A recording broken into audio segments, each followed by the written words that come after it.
Hello, everyone, and welcome back to the last session for the day.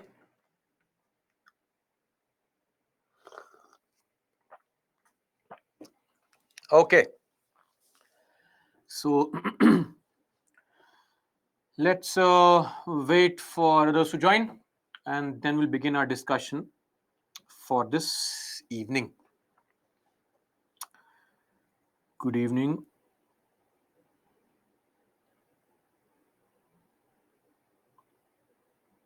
Mains answer writing we'll discuss tomorrow. The last 1 hour we'll discuss the mains answer writing techniques only tomorrow, and from Monday onwards you can freely start writing answers.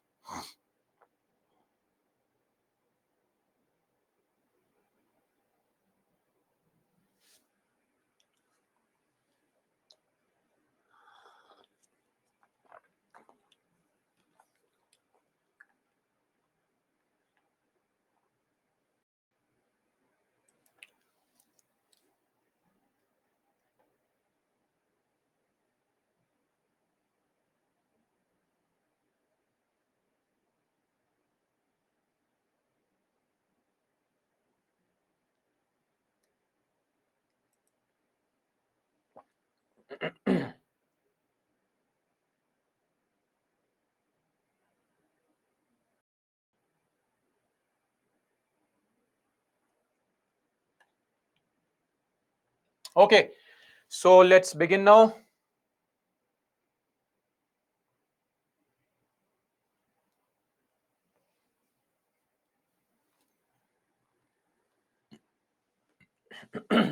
Yes, Shiv, if Lok Sabha is dissolved, the cabinet will continue to work. Basic functions will be performed. Of course, they will not make any law or promulgate any ordinance. They'll not start any policy program because it's a very small window of 10-15 days, right? So they will perform the basic functions. And beyond that, they'll wait for the new uh, government to be elected. Shall I think I just addressed the concern? But I said that we'll have the mains answer writing discussion tomorrow, right? Towards the last 1 hour of the day.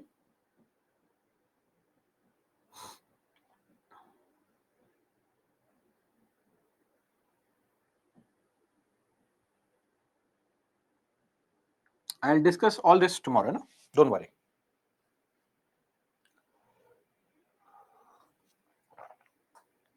Okay. So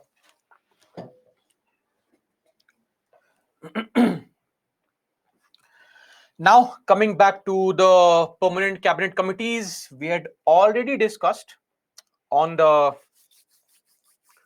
membership of these committees. So I had mentioned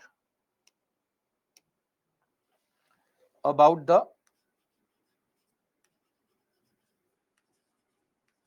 number of members, right? And first up was the appointment committee of the cabinet, which had 2 members. Then we have something called the cabinet committee on accommodation.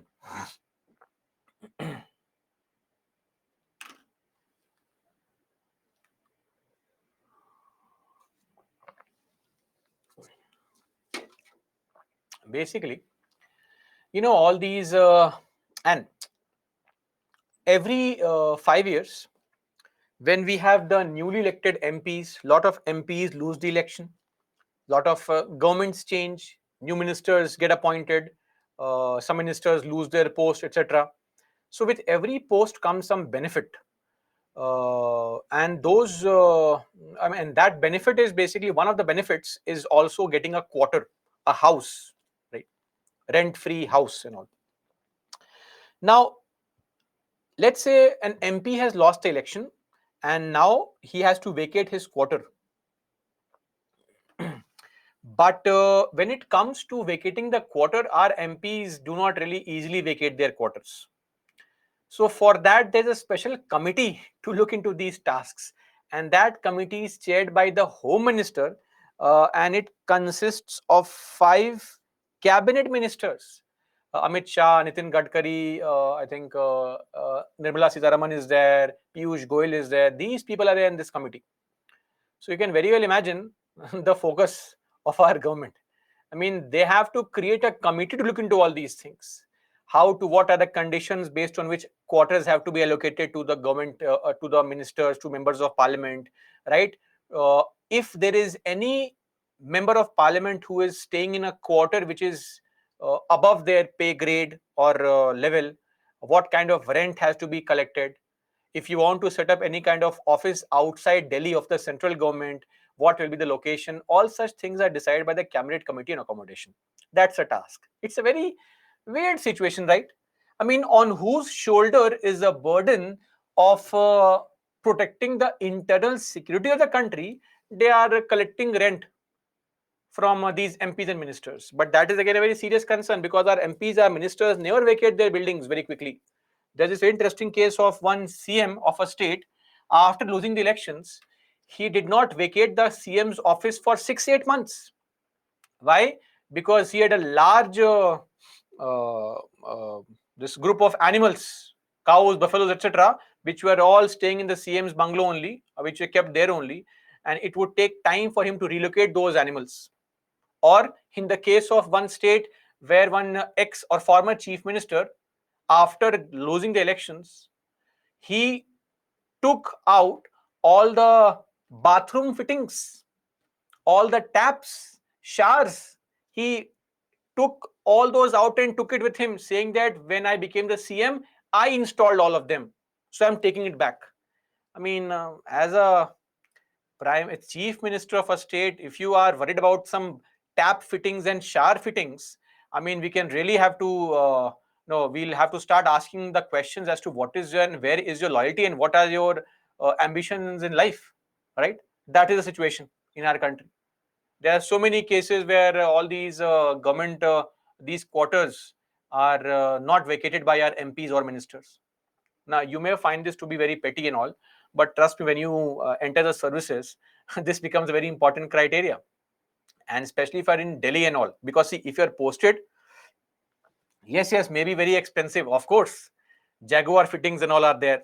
But understand, there are some things that you simply cannot do. It goes way below your dignity level, right?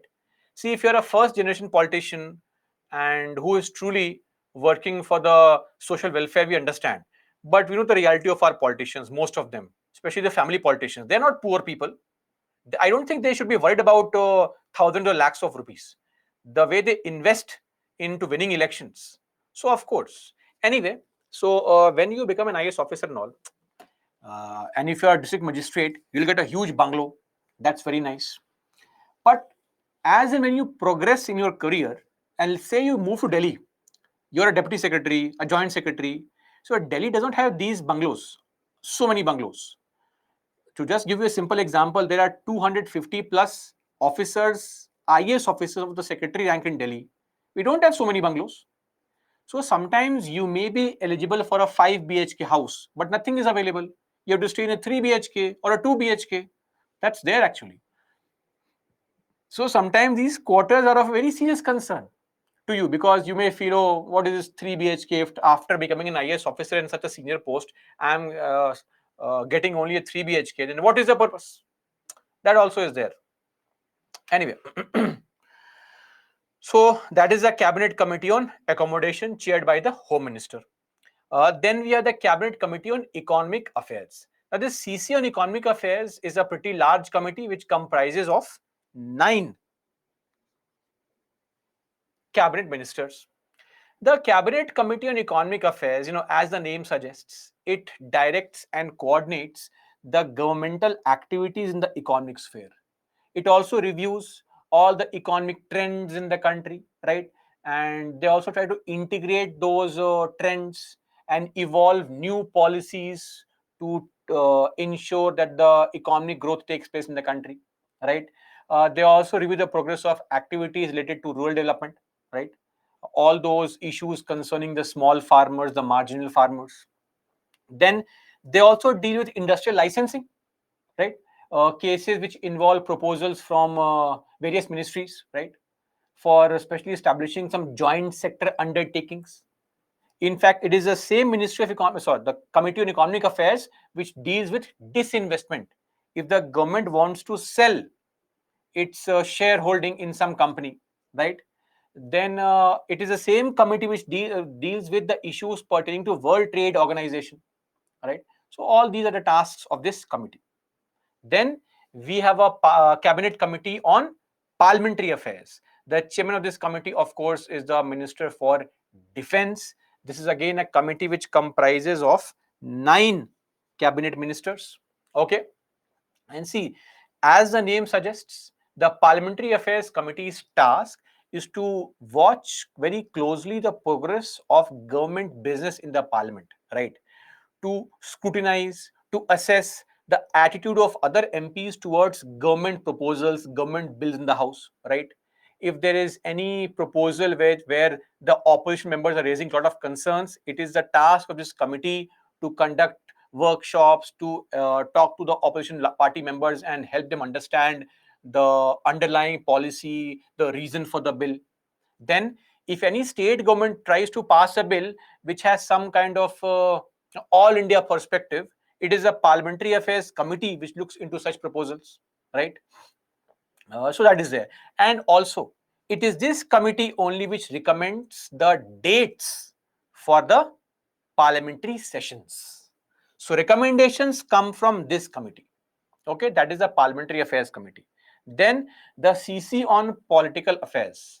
This is the largest committee of the cabinet. So this committee comprises of 13 cabinet ministers, 13 ministers, and that is why sometimes this committee on political affairs is also called a super cabinet.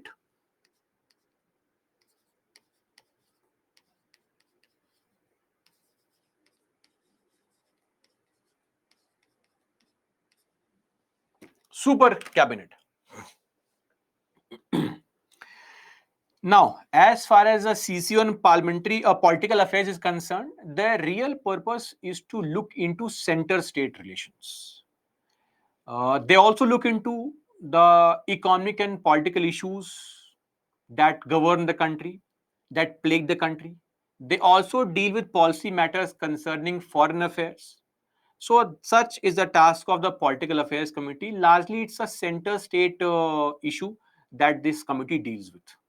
Then, Cabinet Committee on Security. As the name suggests, the Cabinet Committee on Security deals with all defense related issues in these committees. Okay. Then any issue dealing with law and order, internal security, right? Any issue dealing with security matters on foreign affairs, such things, right?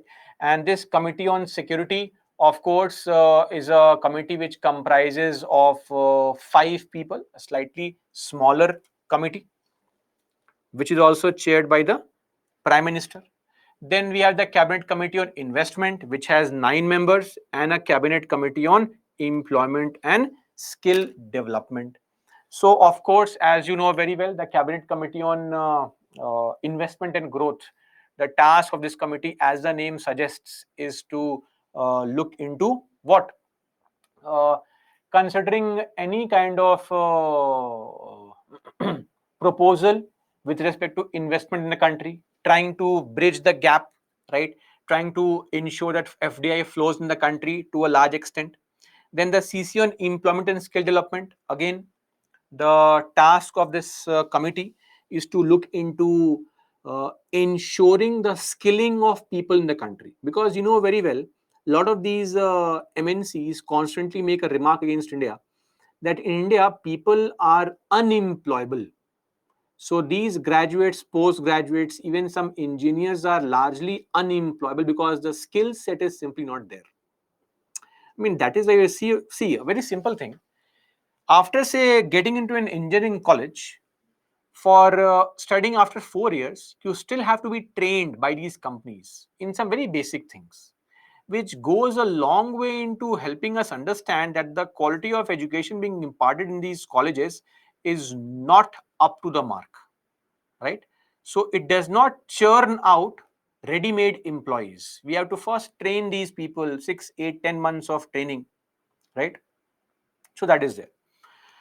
So these are all the committees. Functions not really important. See, any kind of question on committees can largely be asked along 2 lines. what are the advantages of these committees and what are the challenges that these committees faced, right? So first up is benefits or advantages. So what are the advantages of these committees? As I said, it is an organizational device which saves the time of cabinet. It reduces the burden on the cabinet. That's also there as an element. Reduces burden on cabinet, right? Saving time.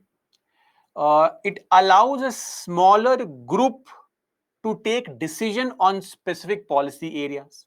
Then it also facilitates interdepartmental coordination. Various ministers come and sit together, decide on a policy, etc., give approvals to projects, right? Then the size is small, 5, 6, 8, 9 people compared to a 25 group of cabinet ministers or 70, 80 ministers of council of ministers. A smaller group can have more effective deliberations or discussions, right? Then it also keeps ministers in check.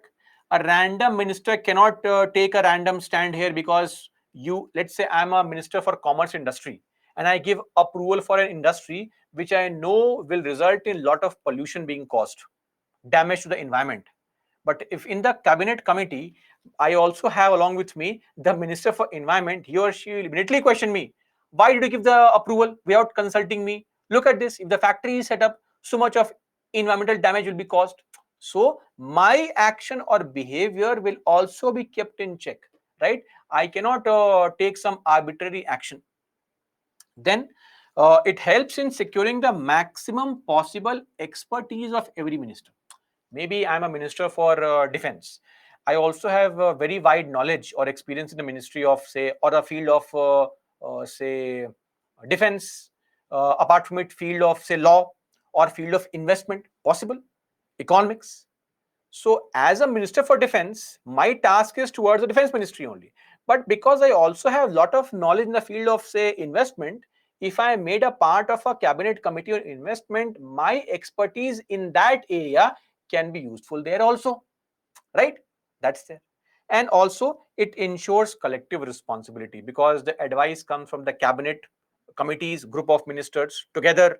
So, it's more of a combined decision making rather than a single minister giving decisions for his ministry.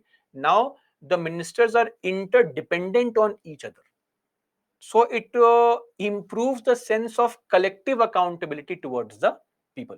That's there. And then come the challenges. See, one of the biggest challenges that I would suggest, frankly, is the membership quality. Now think of this situation. Cabinet Committee on Parliamentary Affairs. Why is the defense minister a chairperson here? We don't know. I mean, don't you think it was more appropriate for the Minister for Parliamentary Affairs to be chairperson here? Or the CC on Economic Affairs? Minister for Finance should have Minister for Finance should have been the chairperson.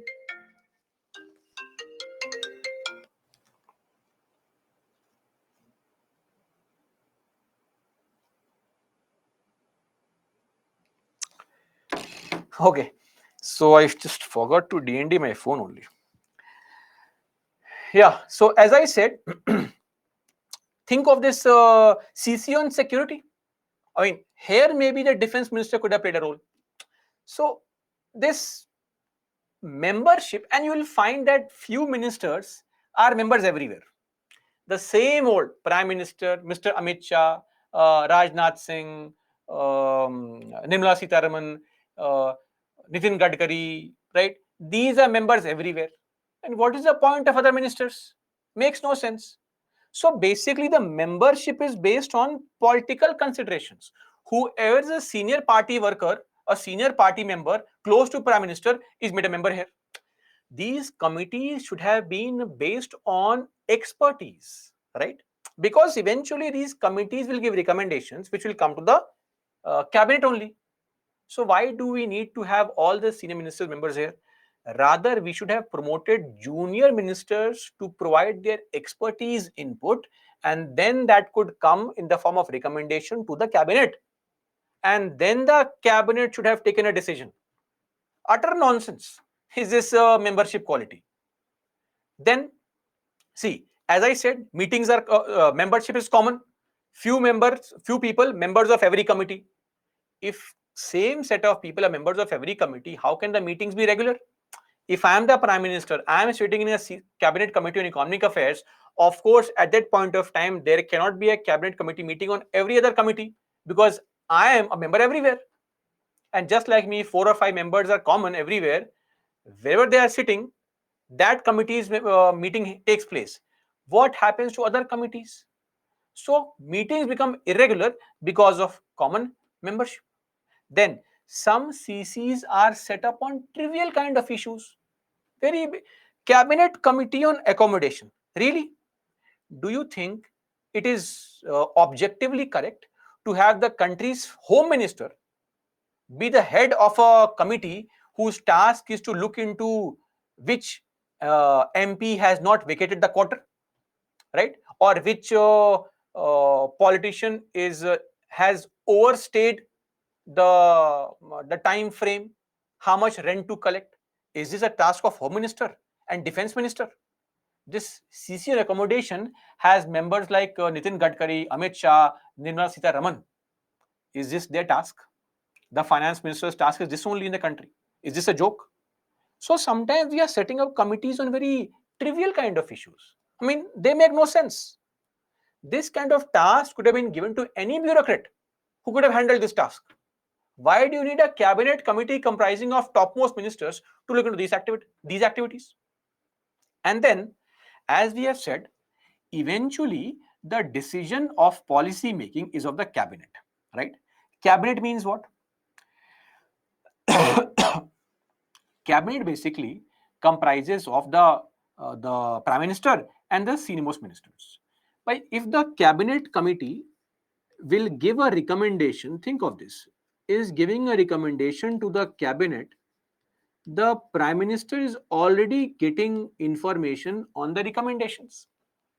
Having the PM here also, now if a cabinet committee gives a recommendation to the cabinet, do you think the cabinet can question the recommendation? Dare they question the recommendation? Do you want to keep your post or not?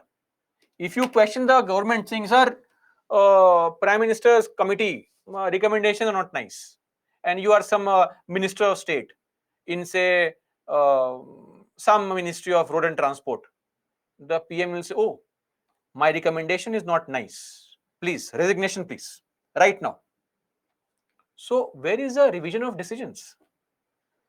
So the PM being a chairperson of most CCs compromises on the revision of decisions. Decisions can't be revised. We now get this feeling that the cabinet committee's recommendations are final. So it is very strange, right? So we have to overcome these challenges. The membership has to include those politicians and those ministers who are rather junior ministers. Let them put their expertise, and then the cabinet can look into their recommendations and take a decision finally. Because, of course, the final decision is to be taken by the cabinet only. So, why are you afraid? If the CC comprises of some junior people, they'll give recommendations, right? That's there. So if a question is asked on CCs, it will primarily be asked on these only: advantages and challenges. I hope this point is clear, and that is all as far as the cabinet committees is concerned. We are done with our discussion on the cabinet committees. In case you want to study Lakshmikant, I'll mention the chapter here. So Lakshmikant chapter 21 is where you can have a look at the cabinet committees. Since there is no, these committees are extra constitutional, there is no article involved, there is no case story here. So that's it. We are done with cabinet committees. But before that, let's also solve a question. So solve this question, I'll give you, since it is a very fact-based question, let's give you 45 seconds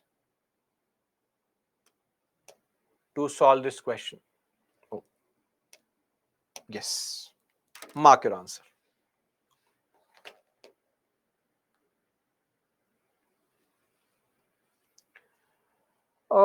Rani, yes, you can, but beyond that, also focus on current affairs and Yojana Kurukshetra, and that would be sufficient.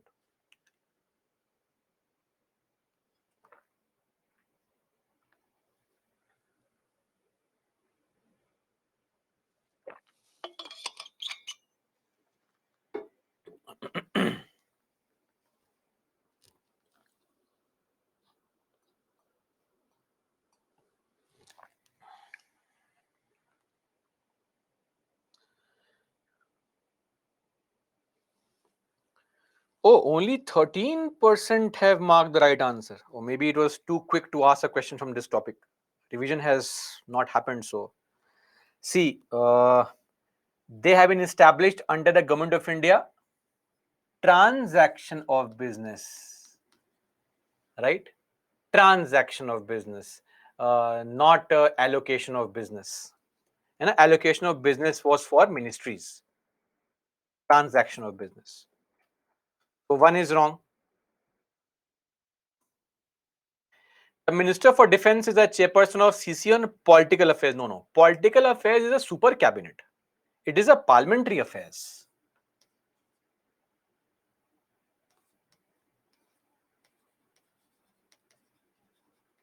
So 2 is also wrong. So D, neither 1 nor 2 is the right answer. So please don't forget, transaction of business rules, committees, allocation of business rules, ministries. Allocation, ministries, transaction, committees. Okay. Now, coming to the last member of the so-called union executive is the Attorney General of India. So he or she is the highest law officer in the country. We had recently seen the appointment of the new Attorney General. R. Venkatramani is the newly appointed Attorney General. But interestingly, if you Google for the Attorney General's photograph, you will still find lot of photographs or more photographs of K.K. Venugopal only, the previous Attorney General. Anyway, this post of Attorney General, as I said, he is the highest law officer of the country. Okay, and Article 76 mentions certain elements that are there as far as this person is concerned. These are all mentioned in the Constitution under Article 76. So, who appoints the Attorney General? The President. Again, Article 74, advice of Prime Minister. What is a qualification? The qualification to become Attorney General is same as that required to become Supreme Court judge. What is that qualification? We'll discuss later on when we study Supreme Court judges. What is a tenure? For how long can one continue to be the Attorney General? There is no fixed tenure. You can be an Attorney General for as long as the government wants you. But let me clarify one thing here. There is a rule, not law, not in the Constitution. There's a rule called law officers conditions of service rules.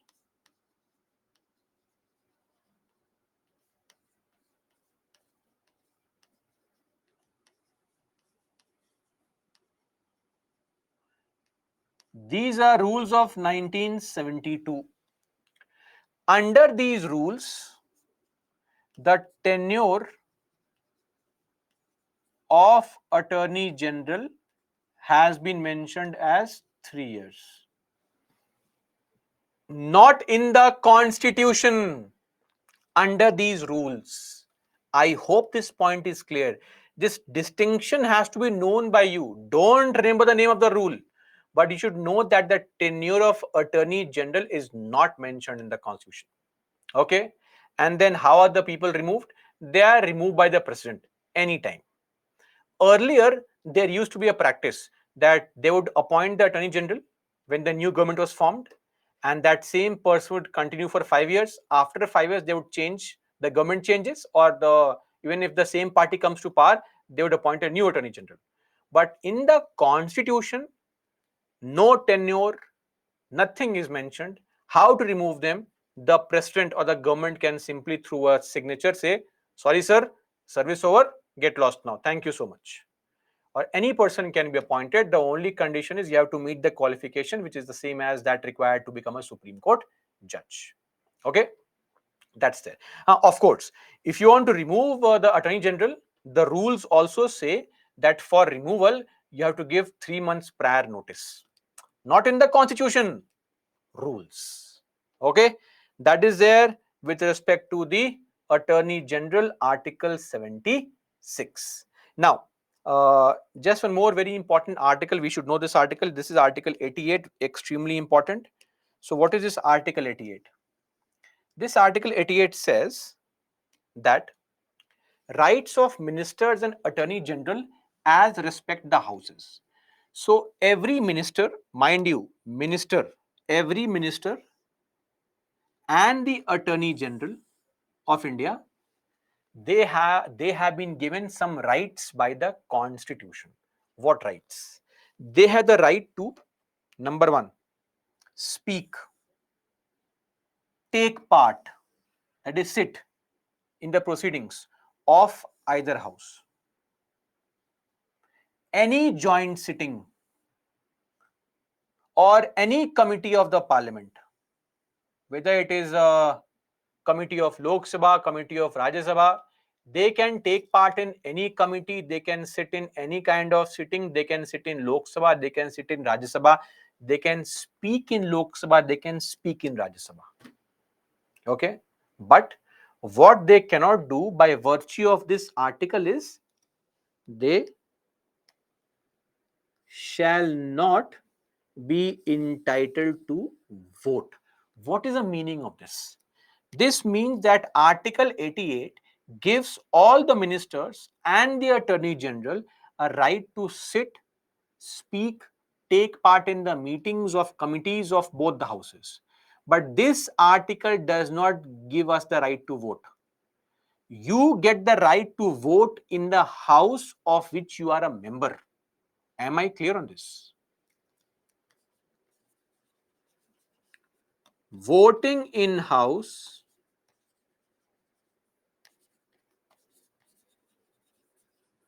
is based on membership. Meaning, Nirmala Sitharaman is the finance minister of the country, but she is a member of Rajya Sabha. Do you think Nirmala Sitharaman can come and speak in the Lok Sabha? What do you think? Can Nirmala Sitharaman speak in the Lok Sabha? Yes or no? Please type quickly. Yes, of course she can. She does also. She just recently presented the budget in the Lok Sabha only, right? Narendra Modi is an MP from Lok Sabha. He's a prime minister. Can Narendra Modi, who is a member of Lok Sabha, can he speak in the Rajya Sabha? Yes, of course he can speak in the Rajya Sabha. But if any voting is happening on a proposal in the Rajya Sabha, can Narendra Modi go and vote in Rajya Sabha? What do you think? Of course not. You can only vote in the house you are a member of. Now, R. Venkat Ramani is the Attorney General of India. Can R. Venkat Ramani speak in Lok Sabha? Yes, he can. Can he speak in Rajya Sabha? Yes, he can. Can he take part in a committee, parliamentary committee meeting of Lok Sabha? Yes, he can. Can he take part in a parliamentary committee meeting of Rajya Sabha? Yes, he can. Can he vote in any house? Of course, he cannot, because he is not a member of any house. That is what is Article 88. Okay, that's there. So you have a right to sit, speak, take part in committee meetings, but can't vote until and unless you are a member of the house. Okay, so that is there. Preetam, is it required to be a minister? No, I just said the qualification is right in front of you. Why would it be required to be a minister here? This is the qualification. Your only qualification has to be, you have to be have the same qualification which is required for you to become a Supreme Court judge. That's it. Okay. Now, coming to functions of the Attorney General of India. So, as the name suggests, as we have been mentioning that this person is the highest law officer of the country, this means he is the lawyer of the government of India. Understand this point here. Attorney General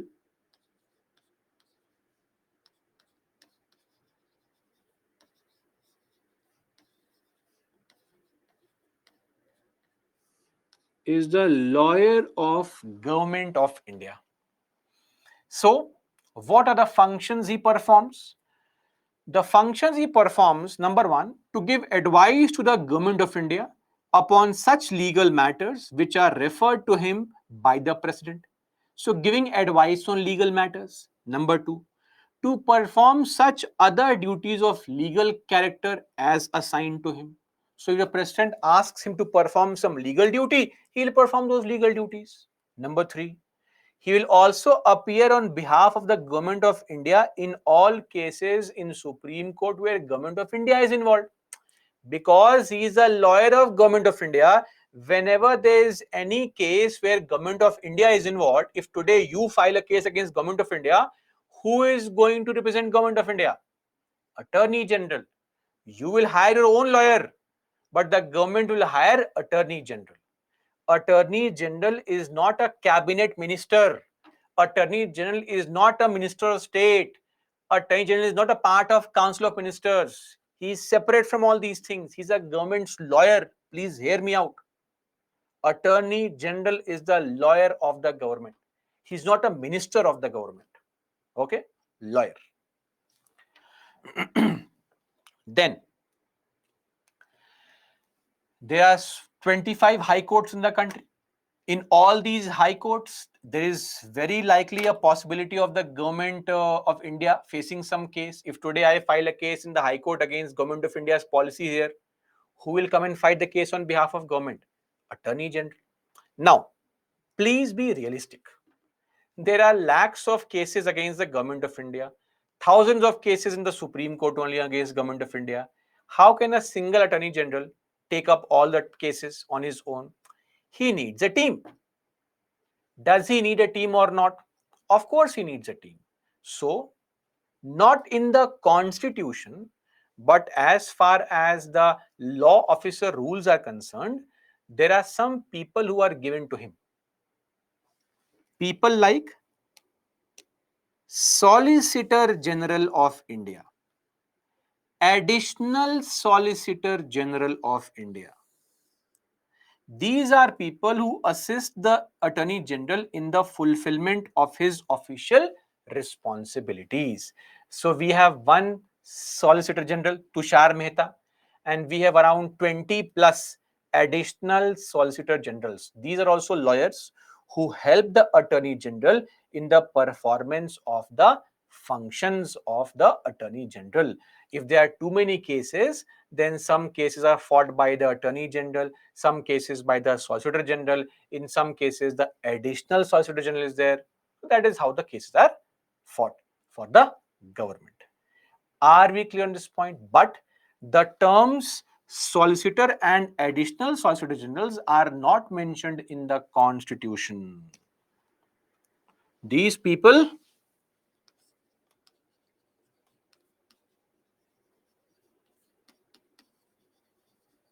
not mentioned in the constitution. Only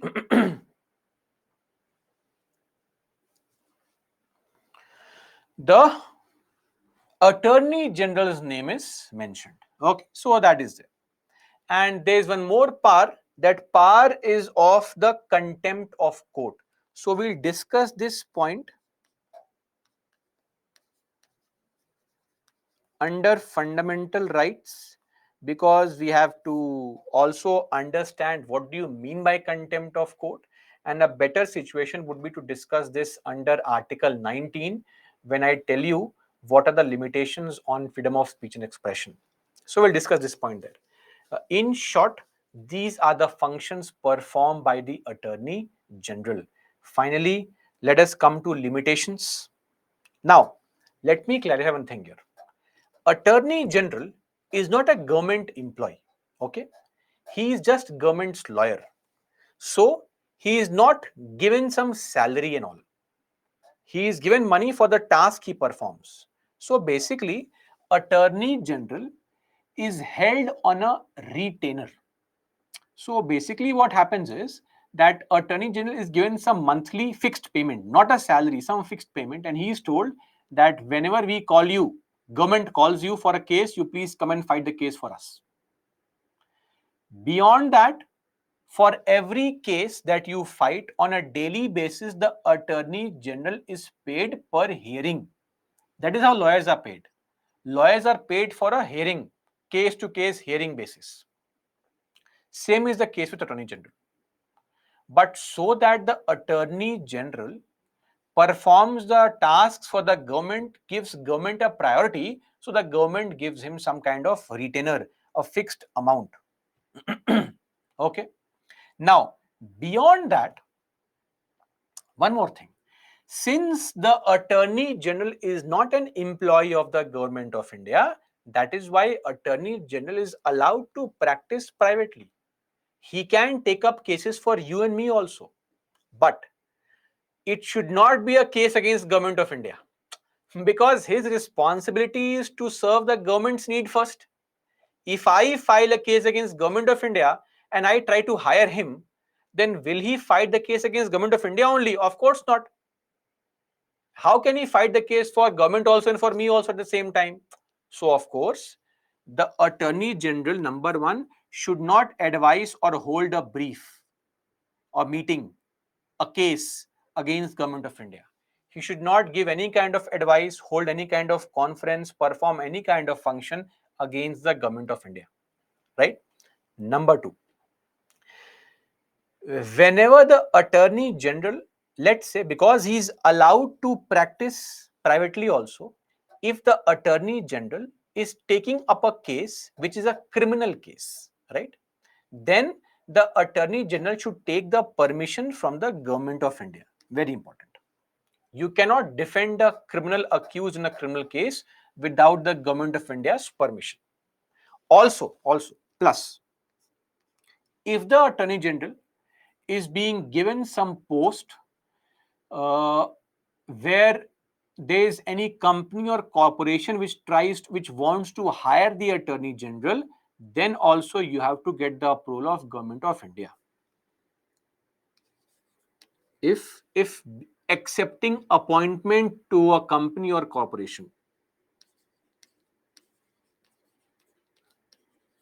if accepting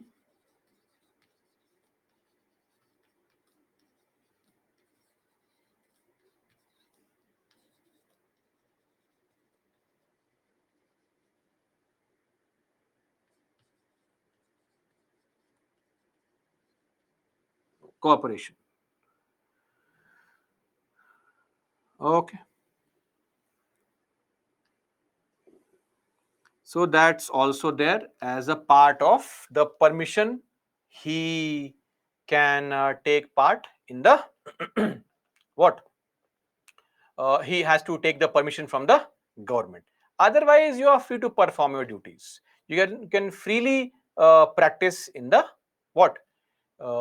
In the private sphere of life. You can take up cases as many as you want. But since there are so many cases against the government, Attorney General does not simply have the time to take up private cases. No, it is not possible only. He is day in, day out fighting and preparing cases for the government. You think he has time for a personal case and all? Not possible. That is all as far as the Attorney General is concerned. We are done with the Attorney General. Let's solve a question very quickly. This question was asked last year only in prelims 2022. Let's see if we can address this question and mark the answer correctly. I am giving you 45 seconds to mark the answer. Please attempt.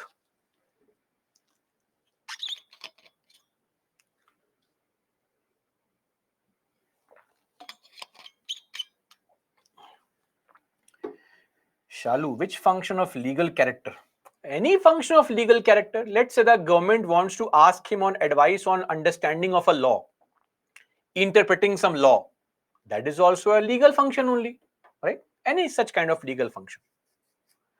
Preetham, if he is not government, why is he can speak in Article 88 allows the Attorney General to speak in the Parliament because he may have a point to say in the Parliament. What he wants to represent the government stand in the Parliament. That is why.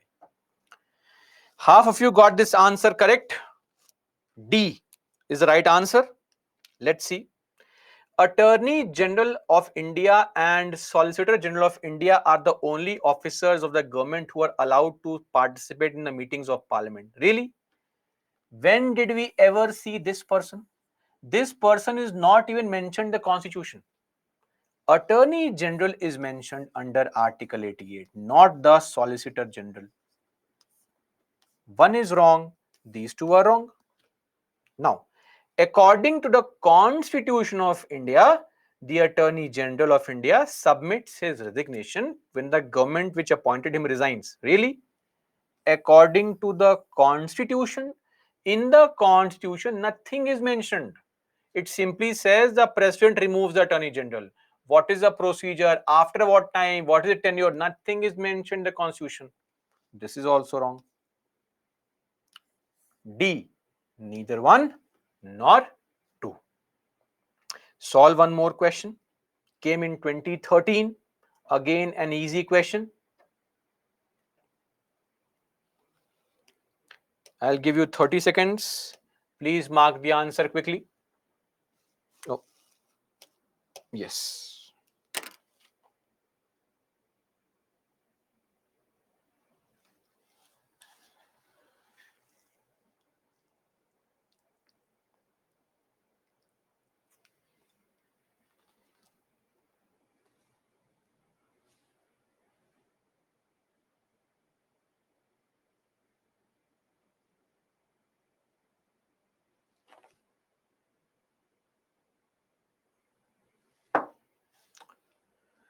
Lot of you marked C. Very good. Absolutely correct. Consider the following statements. Attorney General of India can he take part in proceedings? Yes, he can take part in proceedings of Lok Sabha. Can he be a member of a committee of Lok Sabha? Yes, he can be a member of any committee of Lok Sabha, of Rajya Sabha. I did mention this point here. If you are paying attention to the points, right, you'd have marked this also correct. That's why I'm telling some people, please pay attention what I'm saying, right? It is very, very important. So he can be a member of a committee of Lok Sabha, committee of Rajya Sabha, joint committee, any parliamentary committee. 2 is also correct. Can he speak in the Lok Sabha? Of course he can speak in Lok Sabha. Can he speak in Rajya Sabha? Of course he can speak in Rajya Sabha. So 1, 2 and 3 are correct. But 4 is not correct because he cannot vote in the Lok Sabha or Rajya Sabha. He cannot vote in any house. Attorney General is not a member of any house, right? So 1, 2 and 3. C is the right answer. Okay, that is there. So that is all as far as Attorney General is concerned. Somebody says if he becomes member, then he got voting rights. If he becomes a member, how can he become Attorney General? To be an MP, you need not have any office of profit. So Attorney General cannot be an MP of the Lok Sabha or Rajya Sabha. You can either be an MP of Lok Sabha or Rajya Sabha or be Attorney General. How can you have both the positions? Right? There is something called office of profit also. Any MP or any MLA, MLC cannot get any money from the government. So we have to also understand these elements. Okay. So that is all as far as Attorney General is concerned. In case you want to read Lakshmikant, feel free to read the chapter 52. Important articles. There are 2 important articles. One, of course, is Article 76 and the other is Article 88. Important cases, they are themselves filing cases. So no important case. Okay. That is all as far as the Attorney General of India is concerned. We are done with the Union Executive. Shalu, if he becomes member, then got voting rights. As I said, Attorney General can't be an MP of Lok Sabha or Rajya Sabha. Jan, does Government of India recommend the name and can they choose anyone? Of course, it is a government which makes the appointment. See guys, let me clarify something here. Every time the word president is mentioned, it actually means Government of India only. It never means the president. That is what was the crux of Article 74. So my request is not to ask this question. It makes me feel bad that I could not express my point properly under Article 74, right? Please understand, it is always Article 74 until and unless I tell you that this is the discretion of president. It is always going to be Article 74, meaning the binding advice of Prime Minister, which is the government, right? So every appointment in this country is done by government only. For the namesake, we are saying the president. Can MPs be minister? Of course, Lakshmi. MPs are the ones who are ministers.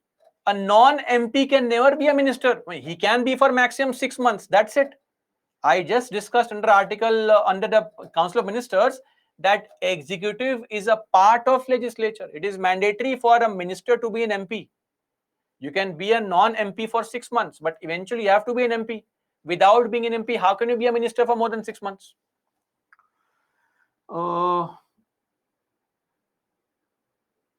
Arjun, last time also you'd asked the same question on important chapters of prelims. I had mentioned topics which are important.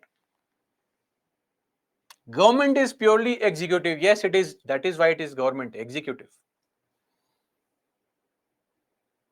Member of Committee of Lok Sabha, 2-point written question got voting. I don't really know what this means. Member of Committee of Lok Sabha, 2nd point written in question got voting. What is Member of Committee of Lok Sabha got to do with voting rights in the Parliament? Ravi, Attorney General can participate in question hour. Yes, they can. Can they ask questions from government? Yes, they can. But will they? Government has appointed you and you come in the Parliament and ask questions from the government. Do you want your appointment or not? You tell me this clearly. If I appoint you and you ask me only questions, then I don't think I'll appoint you any longer. So they may, will they is a different thing.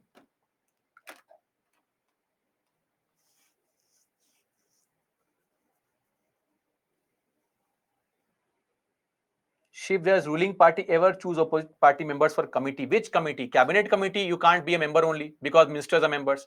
Parliamentary committee will discuss under parliament. Opposition members are there in parliamentary committees.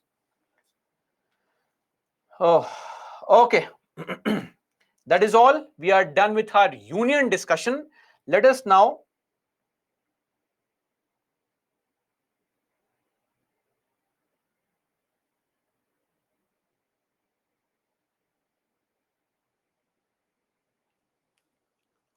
move our discussion to the union legislature. So now comes a very, very important chapter called the parliament. See, this is a slightly longer chapter, very easy actually, but a very long chapter. So when the chapter is very long, even though it's very easy, you will have various pieces of information thrown on your face and it may become difficult to remember this information. So my request would be to mug up all this information, revise as many times as possible, right? Revision is going to be the key here. So listen to me carefully. You will always have ample opportunities of getting your questions addressed, because sometimes I get the feeling, that in this race for asking a question, you forget what I speak in that flow of events. So this is more important of what I say, because maybe I'll address your question 10 days later also, or 10 minutes later also, but what I say won't be repeated again.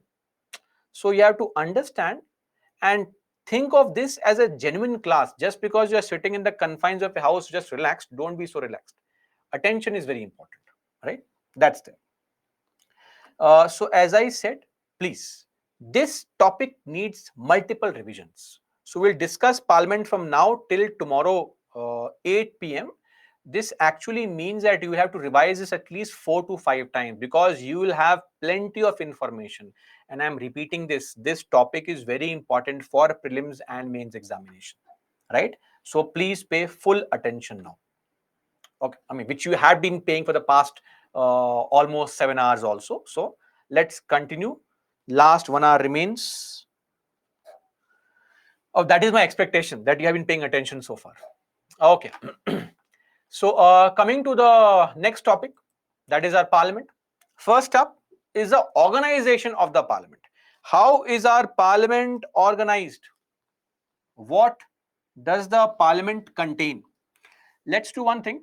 Not more than 5 minutes. 5 minutes of quick break is all I'll offer now, courtesy to you paying attention so much. So please drink some water, refresh yourself. We'll be back at 7:02,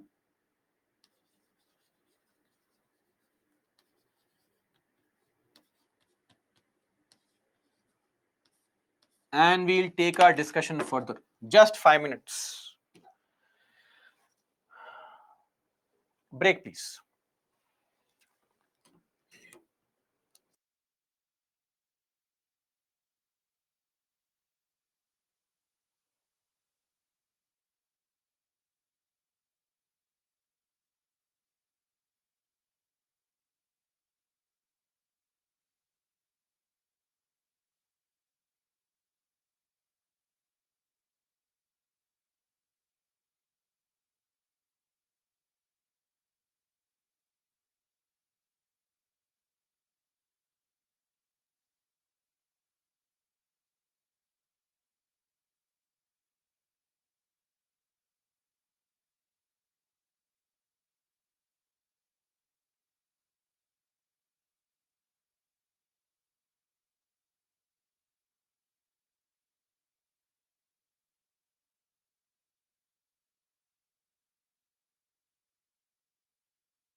Okay, so let's begin now.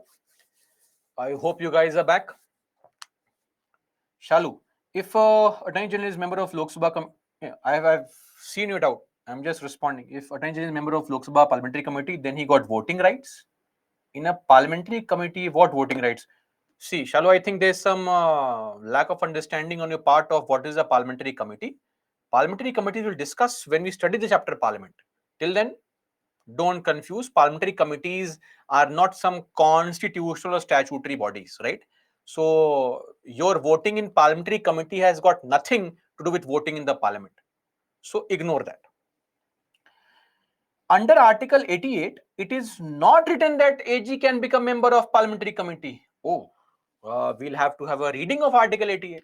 Please read Article 88. Article 88 says that every minister and attorney general of India shall have the right to speak in and otherwise to take part in the proceedings of either house, any joint sitting of the houses, and any committee of the parliament of which he may be named a member. It is clearly mentioned under Article 88 that you can be named a member of the parliamentary committee. Okay. What else? Okay, done. Now, coming to organization of the parliament, as I said, this is Article 79. Let me firstly erase this break time. Organization of the parliament. First up, Article 79. What does a parliament comprise of? You will say, sir, House of People and Council of States. Absolutely correct, but partially correct. Why? Because the parliament does not just comprise of House of People and the Council of States. The parliament, of course, means House of People. It also means Council of States, definitely. House of People, for those who don't know yet, Lok Sabha. But in the constitution, you'll always find the term Lok Sabha, House of People only. Lok Sabha is a term which was coined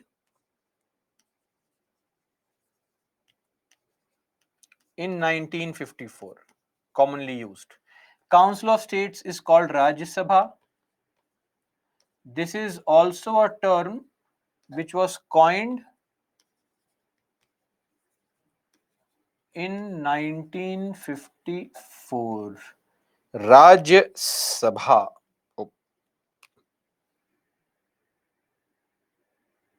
Okay. On the 23rd of August 1954, these two terms were coined. And the parliament also includes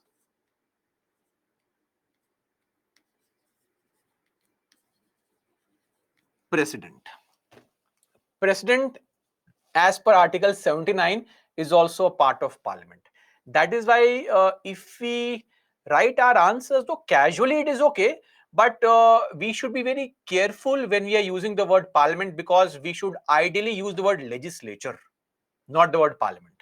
Because very strictly, parliament also includes president. So the correct thing would be using executive and legislature. Lok Sabha and Rajya Sabha are called legislatures. But if you use the word parliament, you have to also include the president. But loosely, it's okay. There is no harm in using parliament for legislature. But the appropriate word is legislature means Lok Sabha and Rajya Sabha. But if you use the word parliament, it also includes president. That's there. Anyway, coming to both the houses. First up is the Lok Sabha. You can see very well. Lok Sabha. This is the house, always fighting, people arguing, fighting here and there, leaving their seat, roaming around, showing placards, all this poster, banner, arguing, throwing slippers, etc. No, this does not happen in Lok Sabha.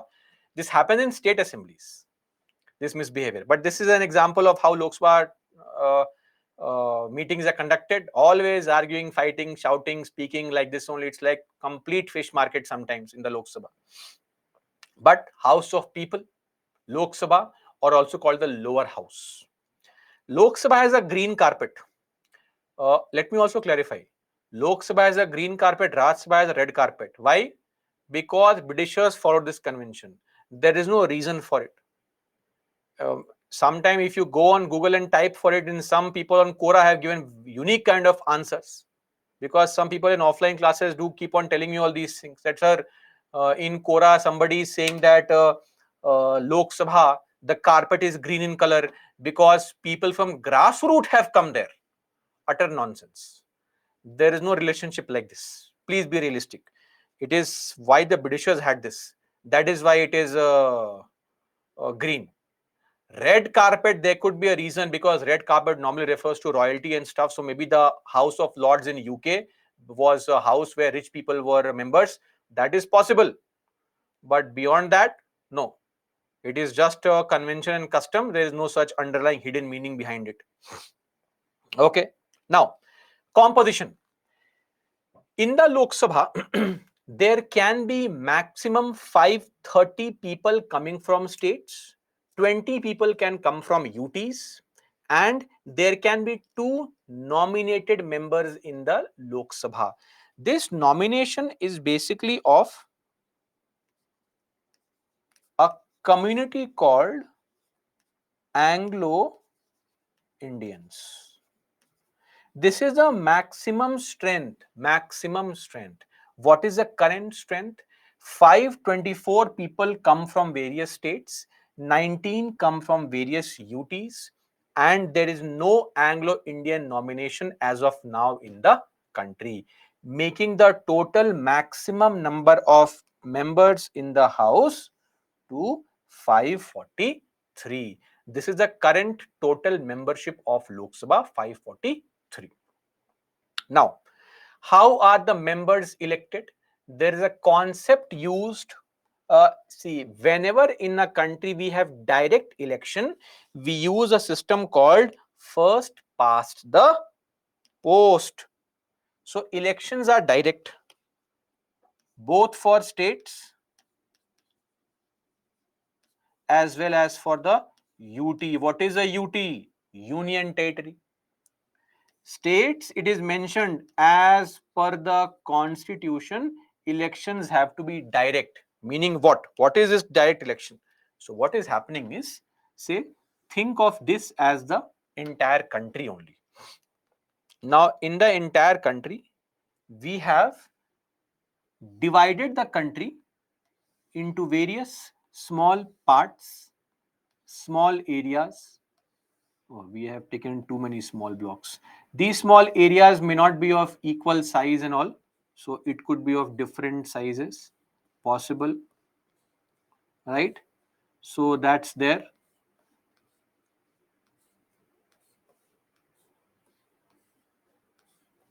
This could be a possible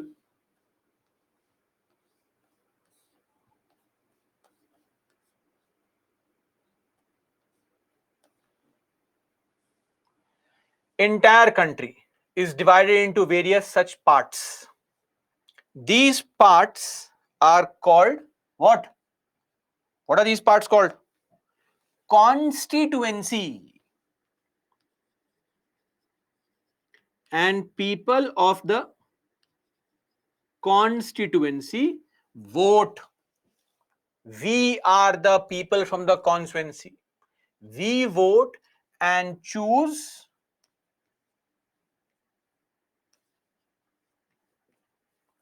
member of parliament in the Lok Sabha, the person who is going to represent my area. Okay. Now, when it comes to direct elections, as per the constitution, states have direct elections. For UTs, it is not mentioned in the constitution. There is a law called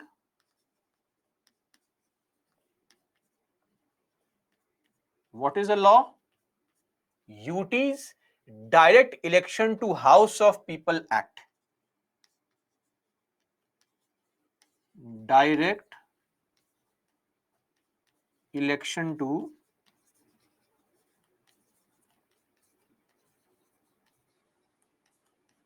House of People Act. This is the law of 1965, according to which there is there is direct election in the UTs also. Okay, and what is the system used? As I said, the system is called not proportional representation. First past the post. What is the meaning of this?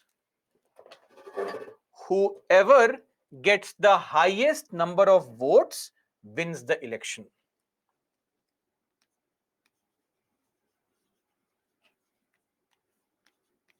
Highest votes is declared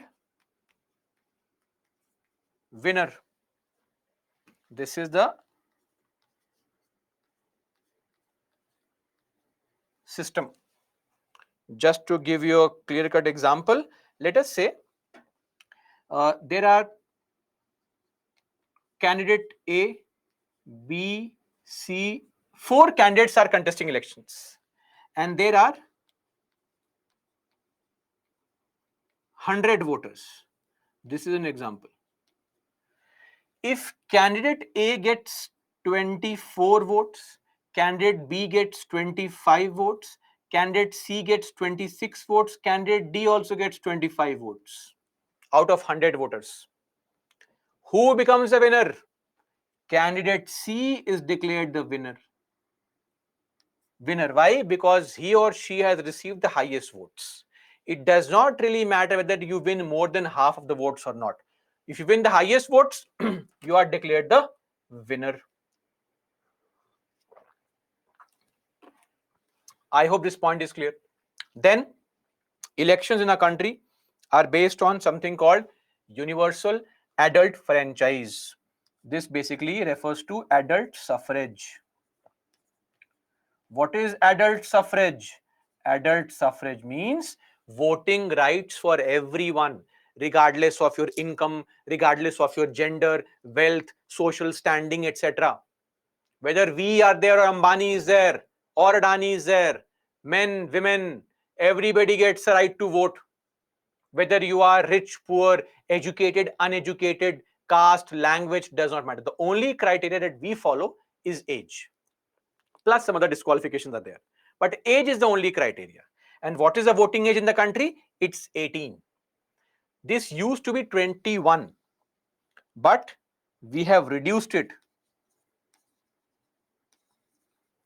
from 21 by the 61st Amendment Act 1988. So Rajiv Gandhi government reduced this voting age. Somebody told Rajiv Gandhi, must have told him that, sir, you are a youth leader, right?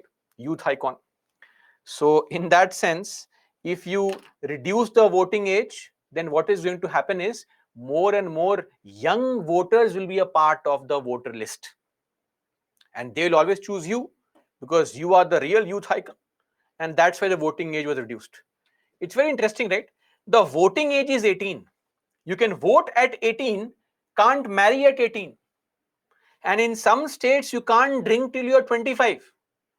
So you can decide the fate of the country at 18, but can't even drink till you're 25. No, I'm not supporting drinking age to be lowered. I'm saying voting age at 18 and marrying age at 21 and drinking age at 25, it is completely random and haphazard. Very weird.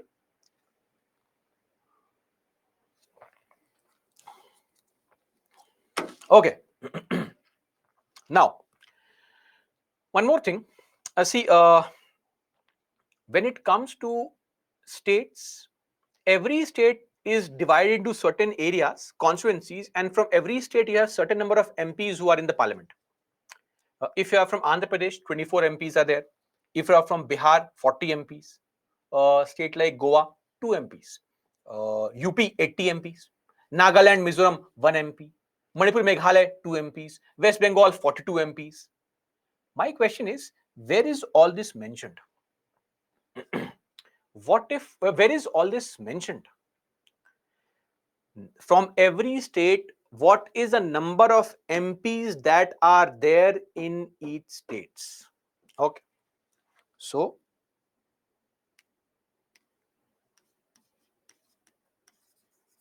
number of MPs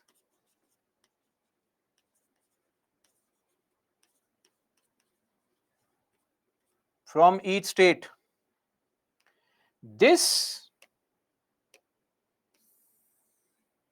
is mentioned where? This is mentioned under Schedule 1 of RPA 1950.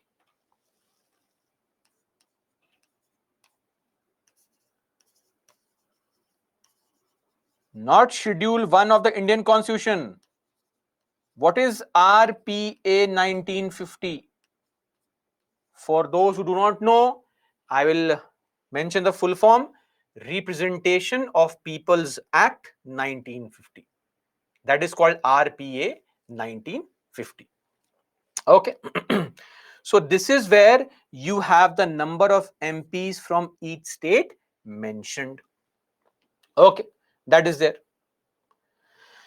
Now, that is for Lok Sabha, but there are two very important elements here. First thing is this nomination of members. See, as we have said, the maximum possible MPs in the Lok Sabha can be 552, right? But we have not made those many seats. We have only made 543 seats, right? Now, there were two people who used to be nominated, and these two people were Anglo-Indians. Once the Britishers left, the people who were of European descent,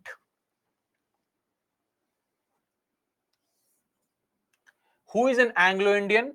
Whoever whose father or any other male progenitor.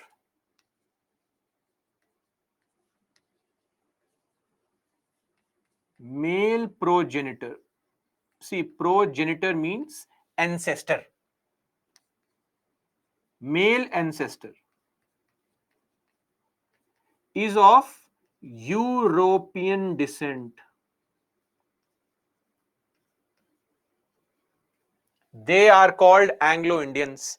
So when these when these Britishers finally left the country after wreaking complete havoc in the country, right, also resulting in the partition of the country without any effective population exchange, when these buggers finally left our country, all the people who had settled in India, a lot of Britishers had come and they had married here, had kids, purchased land and settled in India. They felt, who will represent our interests? You are running away. So Britishers also talked to the Indian politicians and told them that, see, you need to have some representation of these Anglo-Indians also.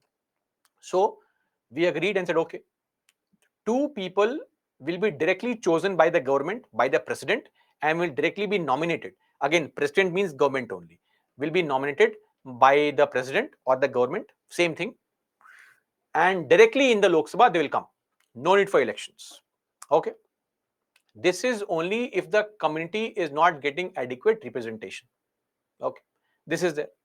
Now, this provision was meant only for 10 years.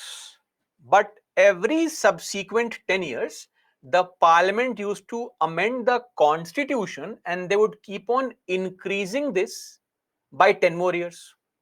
By 10 more years. So in 2009, they again amended the article and said, we are further increasing the number of years for which Anglo-Indian nomination will be there to 70 years. 70 years meaning 70 years since the commencement of constitution, that is 1950. So this provision to nominate Anglo-Indians was extended till 2020. Now on the 24th of January 2020, this provision was set to expire. This means what? The government should have modified the constitution and should have extended the provision for further 10 years. But the government did not. It said, sorry, we don't think there is any need to represent Anglo-Indians because the population of Anglo-Indians is very less. So the provision was not extended because what? Population of Anglo Indians is very low. So just to tell you, as per census 2011, just 296. So for 296 people, we can't have 2 MPs in Lok Sabha. If you look at states like Bihar and all, for 30 lakh people, we have 1 MP in Lok Sabha. And for 150 Anglo-Indians, we should have 1 MP. This is too much of representation. We can't have this. So this provision was not extended only. It expired, and hence we have no such nomination now in the Lok Sabha. And as far as the definition is concerned, this definition of Anglo-Indian is in the Constitution. You can refer to Article 366. I believe Clause 2 mentions this definition, that any person whose father or any other male progenitor is of European descent is an Anglo-Indian. Okay, so that is there. So it was left for the parliament. The provision, as I said, was only for 10 years. It was the parliament which kept on extending the provision. I hope this point is clear. Second thing is the reservation of seats for scheduled castes and scheduled tribes. Now, when it comes to reservation of seats for scheduled castes and scheduled tribes, we have reservation in the Lok Sabha, not in Rajya Sabha. So some seats are reserved for SCs and STs. Now, when I say seats are reserved, contesting the seat is reserved. Meaning what? Who will contest the seat? Who is going to be the candidate? That is reserved. So let's say, for example, there could be a situation where this seat is reserved for scheduled caste, scheduled caste, scheduled caste, scheduled caste, scheduled caste. Similarly, some seats can be reserved for scheduled tribes, scheduled tribes, scheduled tribes, say scheduled tribes. Now, how many seats will be reserved for scheduled caste? Meaning from those seats, only people from scheduled caste community can contest. Everybody votes, but only a scheduled caste person can contest elections. So that is based on what? That is based on the proportion of SC/STs in the total population of the state. So the number of seats that are reserved for SC/ST is based on population.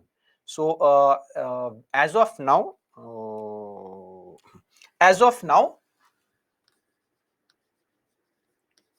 out of 543 seats for scheduled castes, 84 seats are reserved, and for scheduled tribes, 47 seats are reserved.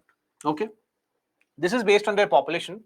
If you take the census 2011 population, the SC population was roughly 16.67 crores and the ST population was roughly 8.43 crores. Okay. Now, one more thing. This reservation of SC/ST was also meant for 10 years only, from 1950 to 1960. But the parliament has kept on amending the constitution and has been increasing the reservation for every 10 years. So last in 2009, just like for Anglo-Indians, it was increased till 2020. It was supposed to expire in 2020. So what happened was that the parliament did not extend the Anglo-Indian nomination, but it still continued to extend the SC/ST reservation. So they passed what is the 104th Amendment Act of 2019, which came into force in 2020, right? And the reservation for SC/ST has been extended for 10 more years, and it will now continue till 2030. Again, it will be extended and will continue till 2040, so on and so forth. This is for the SC/ST reservation. And again, number of seats reserved for SC/ST in each state is mentioned in the same schedule 1 of the RPA 1950. Okay, that's there. This is for the Lok Sabha. I hope the point is clear. No such confusion. Okay.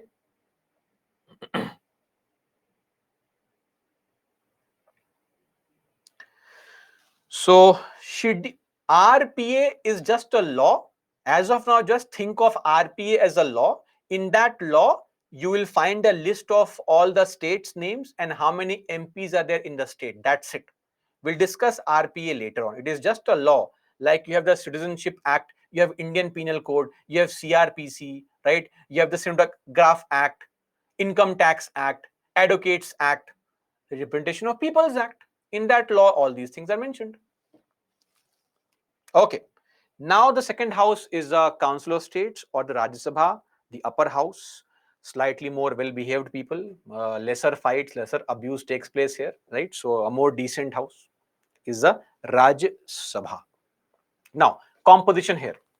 So in Rajya Sabha, you will have MPs who represent the states. Lok Sabha has MPs who represent the constituency, not the state. Please understand. You may come from a state. Of course, your constituency is in a state only. But in Lok Sabha, you have been chosen by a small group of people from a constituency. So we say that the Lok Sabha MPs represent their constituency. But the MPs of Rajya Sabha, they represent the entire state. Okay, so there is representation of states as well as UTs. Now not all UTs are represented, only few are represented in the Rajya Sabha, only 3. So from states and UTs we could have had maximum 238 people, but we only have 233 people. We have made only these many seats. We have not made only 238 seats. So 225 come from states and 8 come from 3 UTs. Jammu and Kashmir will have 4 seats. UT of Delhi 3 seats. And Pondicherry will have 1 seat, totaling it to 8 seats. So not all UTs are represented, only few UTs are represented. 225 MPs of Rajya Sabha come from different states. 8 MPs in Rajya Sabha come from 3 UTs. And we know very well that there are some MPs who are what? Who are basically nominated by the President. Article 80 clause 3 says that 12 MPs from fields of what all fields? Literature, art, science and social service. From these 4 fields, some MPs will be represented or directly nominated in the Rajya Sabha by the President. When I say the President, I mean the Prime Minister or the government. Okay. Now what is the election here?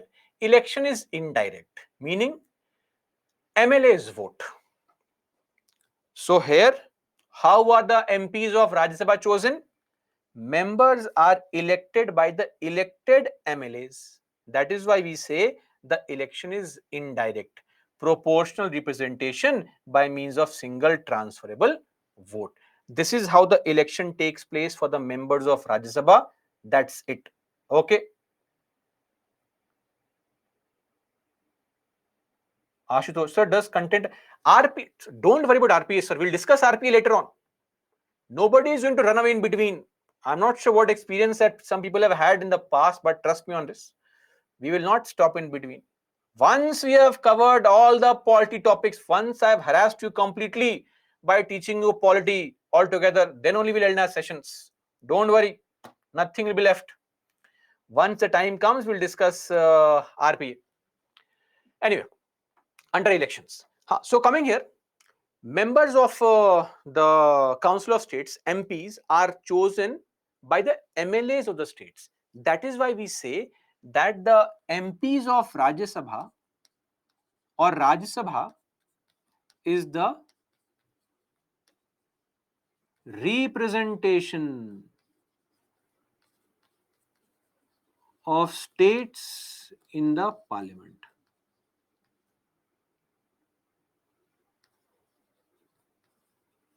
Okay, because MLA of the state vote. That is why the very important point here is, when you are an MP of Lok Sabha, you represent the interest of your constituency. If you are an MP of Rajya Sabha, you represent the interest of the entire state, because the state MLAs have chosen you. That is the whole difference. So this is for the election of the MPs of Lok Sabha and the Rajya Sabha, direct and indirect. Now, there are various MPs who belong to various states. How many MPs are there in your state who go to Rajya Sabha? You will find all that mentioned in Schedule 4 of the Indian Constitution. Mind you, these points are important. Number of MLAs, number of MPs in Lok Sabha. Where is it mentioned? RPA. Number of MPs from each state in Lok Sabha, Rajya Sabha. Where is it mentioned? Constitution. Difference. So, allocation of seats in the Council of States. How many seats in the Rajya Sabha have been given to your state? If you belong to Andhra Pradesh, how many seats have been given? 11 seats. If you belong to, say, Assam, how many seats are given to you? 7 seats. If you belong to UP, how many seats are given to you? 31. So it depends on every state. The seats vary from state to state. Okay. So again, I'm repeating, number of MPs that come or that are there from your state in the Lok Sabha is mentioned in RPA. Number of MPs that are there in Rajya Sabha from your state is mentioned in the Indian Constitution. Okay, that's it. Now, beyond this, I think we know this very well. There are some nominated members also. 12 people who are chosen. This is Article 80. Article is not really important, don't worry. Article 80, Clause 3. So, Justice Gogoi, he is Dr. Rakesh Sinha, if you don't know.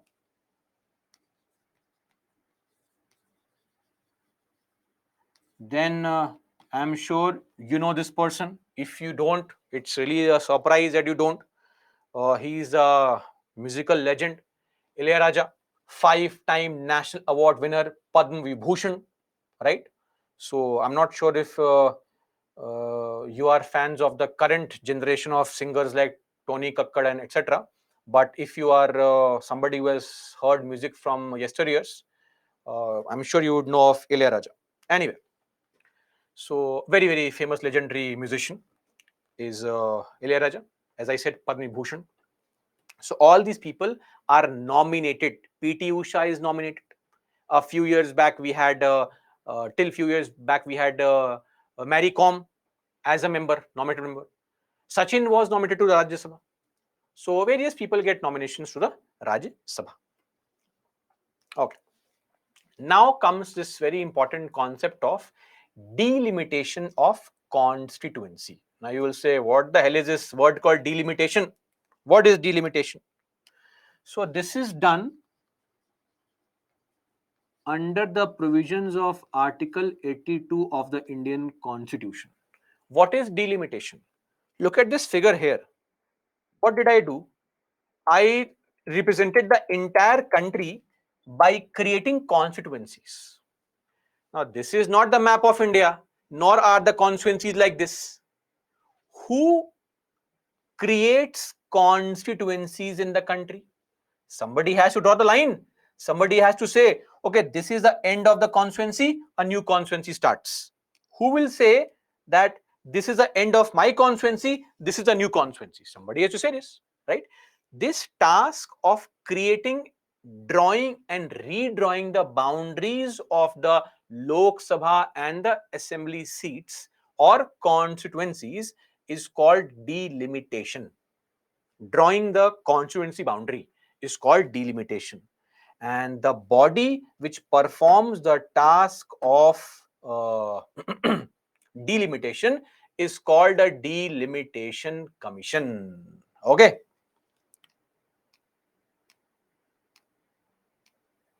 So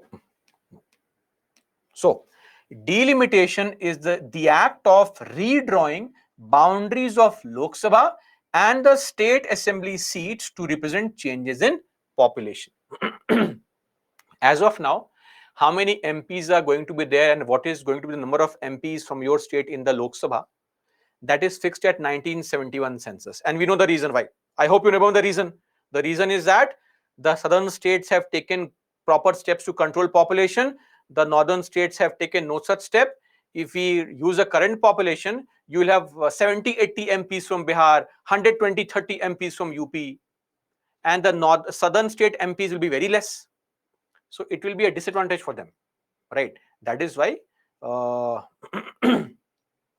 we have this provision that we use the 1971 census only. Okay, that is there for delimitation. And as I said, what is a task, the function, or sorry, which is the body which creates these boundaries? The body is called a delimitation commission, or also called the boundary commission popularly. What are the functions of these bodies or this body? They perform two functions. Number one, of course, determining or the boundaries of constituency. Determine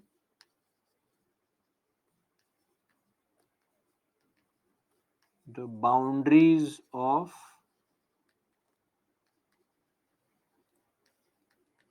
constituencies. Number two, very, very important. Which seats, look at this here.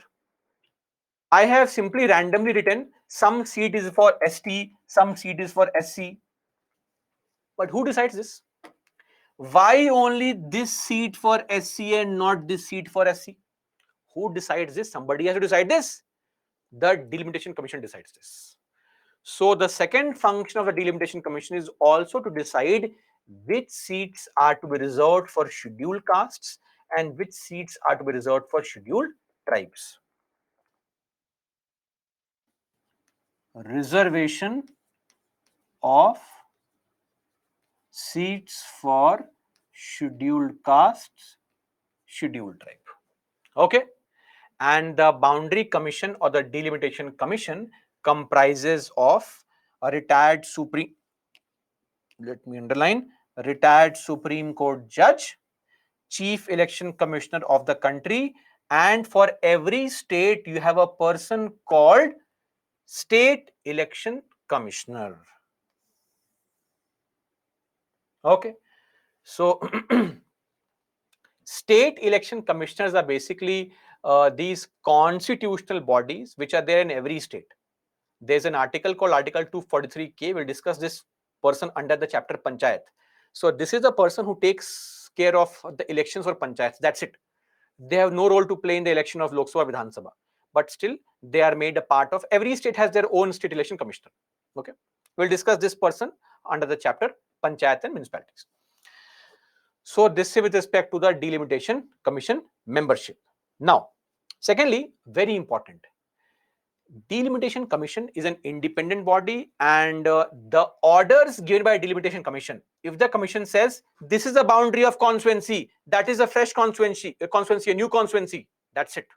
You cannot question this order. If the delimitation commission says this seat is reserved for SC, that seat for SC, this for ST, this is open, it is final. You cannot question the orders issued by the delimitation commission in any court of law. That is not allowed only. Okay, if you file a petition saying, sir, my lord, delimitation commission has said that this constituency will be an SC constituency, I challenge this order, court will say get lost immediately. Okay, so you cannot question the orders of the delimitation commission. Okay, so that is with respect to the task of the delimitation commission. And whenever the same commission draws the boundaries of the parliament constituencies also for your state assembly as well, for MLAs also. I'm mentioning both the points together only because the same body performs the function, right? Determining the boundary of your assembly constituency, also of parliamentary constituency, right? So in that case, whenever the boundaries are modified, see, boundary size can change, because what happens is we want that every constituency should have equal representation. We can't have the area equal, but at least we can have number of people in that area proportionate. Now, in a city, that is why in the cities you must have seen, in your bigger cities there are 4 or 5 constituencies because the population is very high. And in village areas, lot of villages comprise to form one constituency. Population is very low. Now, if in some small town, lot of people start migrating to the town, the population increases. We have to create new constituencies or we have to modify the boundary of constituencies. So when any boundary is modified to the constituency, this order has to be tabled in the state assembly and the parliament, depending on which boundary you have modified. If you have modified the boundary of a Lok Sabha constituency, you will table this in the parliament. If you have modified the boundary of the state Vidhan Sabha constituency, you will table it in the state assembly, right? But when you present this order in the houses can only read the order. Oh, boundary has been changed. Very good. Thank you so much. That's it. You can't question these changes. You can't modify these changes. Basically, it all boils down to that same point. Delimitation Commission's orders can't be challenged anywhere. That order is final. Okay? Of course, they are independent people here. Retired Supreme Court judge, no control of government. Chief Election Commissioner, no control of government. State election commissioners, no control of government. These are independent people. So what orders they give are very genuine. So we don't want to cause any delay in the election process. That is why their orders are deemed to be final. Okay. Solve a question quickly. Came in 2012. Oh, sorry. Poll. So I'll just give 30 seconds. A very simple, straightforward question. Nothing much to discuss here.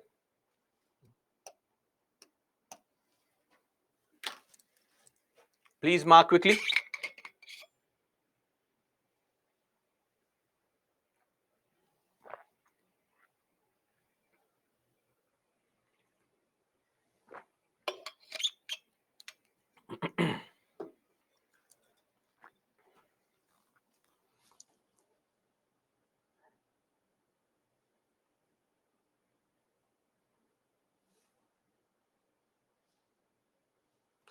%78% mark the correct answer. Amazing. That's great. With reference to the Delimitation Commission, consider the following statements. The orders of the Delimitation Commission cannot be challenged in any court of law. Absolutely correct. Sorry. Absolutely correct. When the orders of the commission are laid before the Lok Sabha or the assembly, they cannot effect any modifications in the order. Both are correct. C is the right answer. That is all as far as the Delimitation Commission is concerned. Let's do one thing. Let's end our discussion here only today. So let me view. We had only 4 questions in the last leaderboard. Dhaval, Bhavish, Kandukuri Shiva, Vipin, Shubha Tarun and Arundhati were the top scorers with 4 correct. A lot of you got 3 correct. So that was the situation. Anyway. So that is all. I'll take up your questions now in case you have any. And tomorrow we'll meet at 10 sharp and we'll take our discussion further on the chapter Parliament. I would request you, see, right now it could be a bit of a burden. If possible, revise the chapter, what you have been taught today. I know it's very difficult to expect a revision right now. You're too tired and exhausted. Maybe tomorrow morning, if you find some time, just go through the topics that have been taught today, and then we'll have a start on our discussion tomorrow. Okay. That's all for me, guys. Jai Hind. And yes, I'll take up your questions now.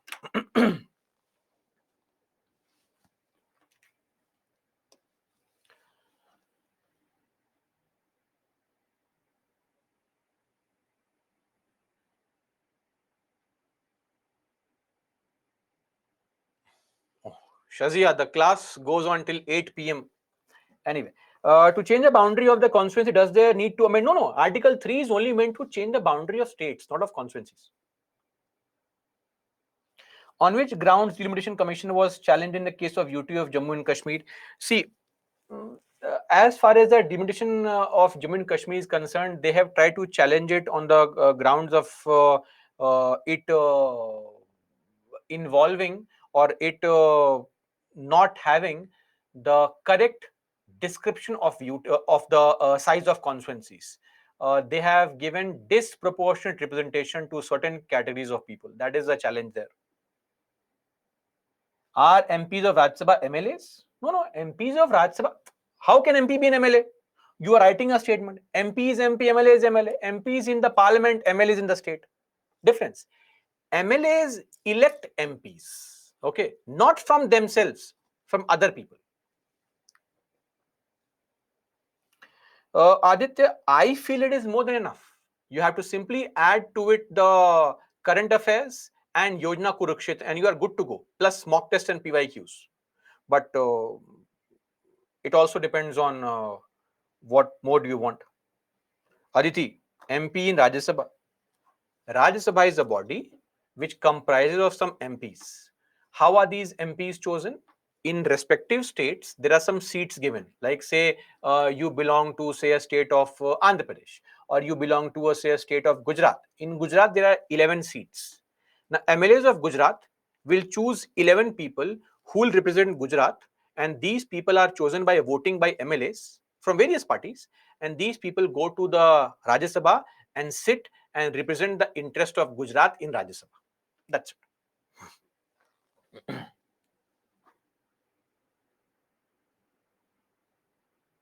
Shiva. Solution to see Shiva. Firstly, I would also yeah, you are right to point out that a lot of reforms are required, and fully agreed. But we have to understand that reforms can only be very slow. Drastic overnight reforms are difficult because it upsets the entire system. Yes, education is a serious cause of concern for us. But see, even if you're educated, I mean, literate rather, education may take some time. Literacy and education are two different things. So we have to choose the better quality leaders who will take proper steps, the focus being on governance, right? And only then can we have a proper sense of what is right and wrong. But any which way, even if you choose the best possible people, reforms do take time, because it is not just a passage of a bill which becomes a law. You have to reform all the intricately linked systems which are deeply enmeshed together. So it does take its own sweet time. Slowly and steadily it'll be there, right?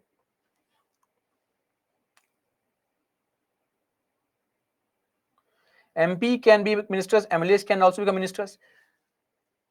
Subhash Chandra Bose. You have taken a legendary name there. Anyway, so MP is a minister at central level, MLA minister at state level. Don't equate. MLA is at state level, forget states.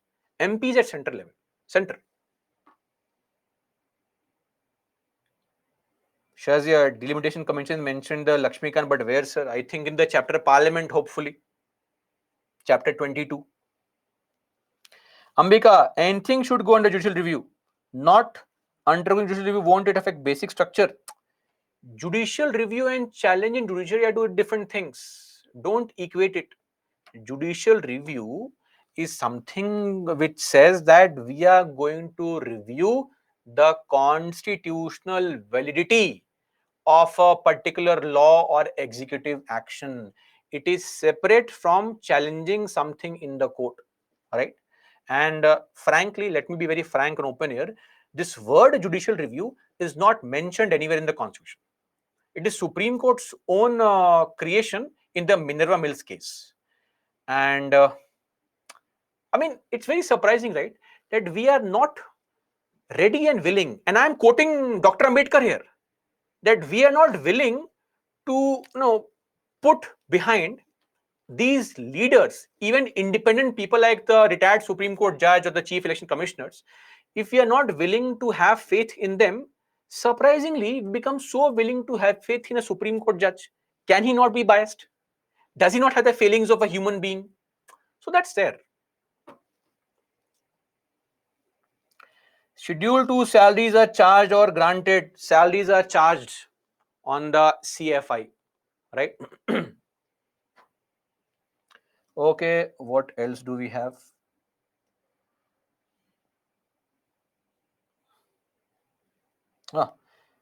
Yaram Sethi. So in state level, can MP play a minister role while representing Lok Sabha? State level.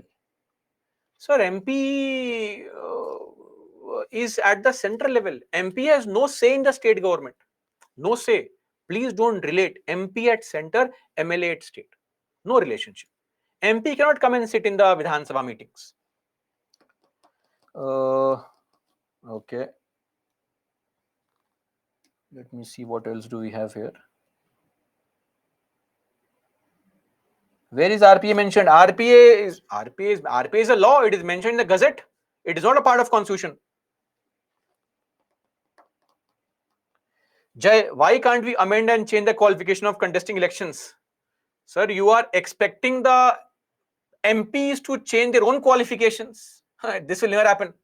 Why will the MP themselves, while the MPs themselves want to change the qualification, make it difficult for them? They will never do it. That's a sad part, because we are expecting those people to make a change in the laws, in the constitution, to bring education qualification.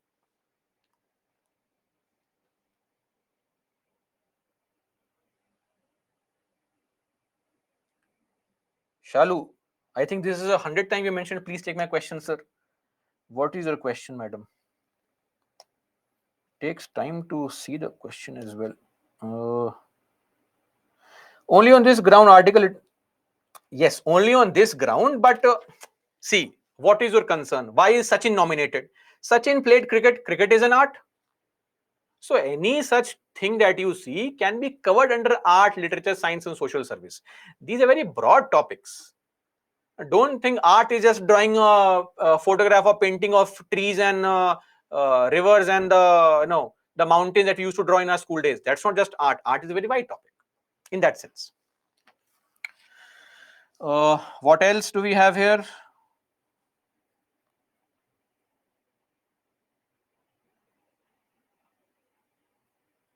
Jammu and Kashmir is not represented in the president's election. Yes, it is not. How is that related to membership in Rajya Sabha? There is no relationship at all. We have given 4 seats for Jammu and Kashmir in the Rajya Sabha, right? Jammu and Kashmir MLAs are not taking part in the election procedure of Rajya Sabha, of the president right now. These are two different topics. How is it related? Lakshmi, Delhi is not a UT. Why, Lakshmi? Why is Delhi not a UT? The National Capital Territory of Delhi, NCT. Oh, it is NCT of Delhi, right? So NCT of Delhi is a union territory only. I hope you are not quoting Arvind Kejriwal. Okay, what else do we have? Can court make qualifications? Cheer up. Yeah, cheer up. I see. No, what I feel is, now, if we expect the courts to interfere everywhere, it won't be right. And who are the courts to decide on all these things? Why? That's why I said, why are we reposing so much of faith in the courts? And when we discuss judiciary, I'll tell you the flaws in the court's judgments. There are so many flaws in most of their judgments, biased judgments, because see, these judges are also have a very elitist mindset.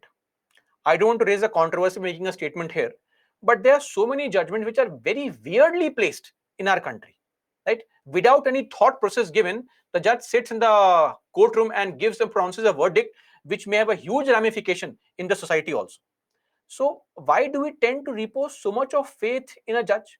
He is not the master of everything. He has no knowledge of everything. Slowly and steadily over the discussion, you will realize that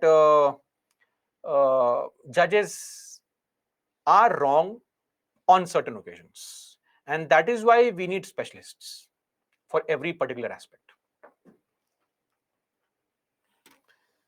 Yaram Sethi, reservation we'll discuss under Article 16 in detail.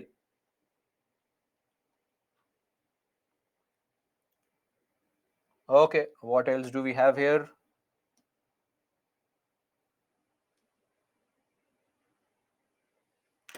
Pavan, Delhi and Pondicherry participated in elections. Yes, of course they did.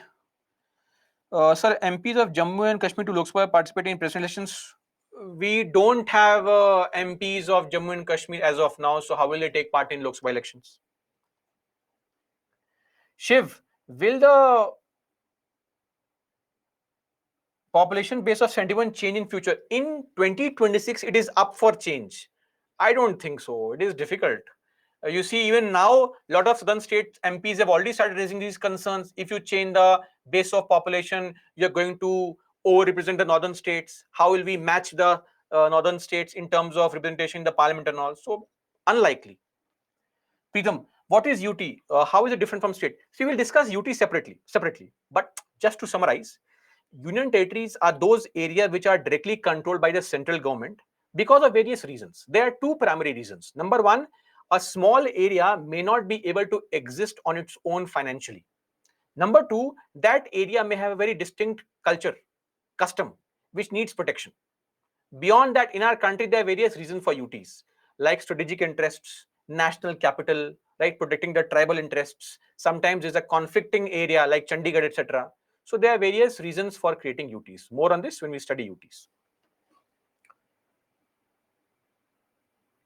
Sorry, an off-topic question, but the new appointment procedure of ECI. See, the new appointment procedure of ECI is similar to the appointment of the director of CBI. That is, the director of CBI is also appointed by a committee which comprises of the Prime Minister, LOP of Lok Sabha, and the Chief Justice of India. That also came through a Supreme Court judgment only, right? In 1997, one case was called Vineet Narayan case, and here also this Anup Barnwal case. Supreme Court interferes everywhere. What can we do? Shalu, when will Jammu and Kashmir get the right? As soon as Article 54 is amended. Yes, cheer up. State delimitation is also for 1971 census. Okay.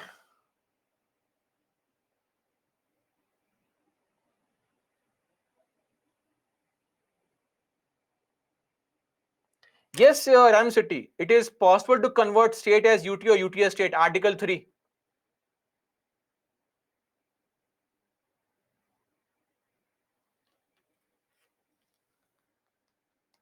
Okay, I believe your questions have mostly been answered and addressed.